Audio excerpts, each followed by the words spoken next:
Intéressant, Ed. La première fois que je l'avais rencontré, il était très intellectuel, il avait de la misère à faire des phrases, etc. Il a bien changé. Je pense qu'il a bu de la bière depuis. Maintenant, le flash suivant, c'est Léo and Bushwacka. Leur album s'appelle Low Life. C'est un album qui est sorti l'été dernier. C'est un album que j'ai écouté tout l'été et j'en joue très régulièrement à mon émission de radio à Chaume les lundis soirs.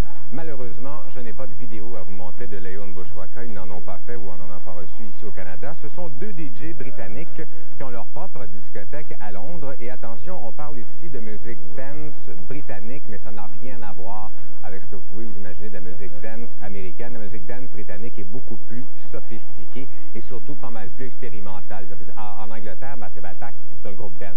Ici, c'est bien weird. Mais en Angleterre, c'est de la musique dance. Et Léo and Bushwacka nous prouve que la musique britannique dance est plus expérimentale. Leur base pour la musique, c'est vraiment des breakbeats auxquels ils ont collé de la musique house, funk, drum and bass, un peu de jazz. Vraiment beaucoup de variétés. C'est excellent comme premier album.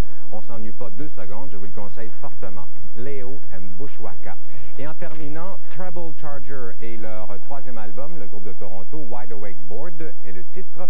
Le single que j'aime bien ressemble pas mal à du Weezer, ce qui représente bien la direction qu'ils prennent ici sur leur 3e album, qui est pas mal dans le même genre que la suite logique de leur 2e album sorti en 97. Ils ont fait peut-être un peu plus attention cette fois. C'est complètement enregistré en Californie. C'est peut-être parce que le réalisateur voulait travailler dans son studio en Californie. Le son est très punché, rock, mélodique. Dans le genre, j'avoue, j'aime beaucoup plus ça que Sloan, qui se tire dans le pied depuis quelques albums, vraiment en copiant. Eux, ils innovent quand même pas beaucoup, mais c'est un petit peu plus original. Et c'est un album qui se débrouille bien sur le palmarès. C'est au top 30 canadien. C'est dans 79 au top 200 ici au Québec, le top 200 bilingue.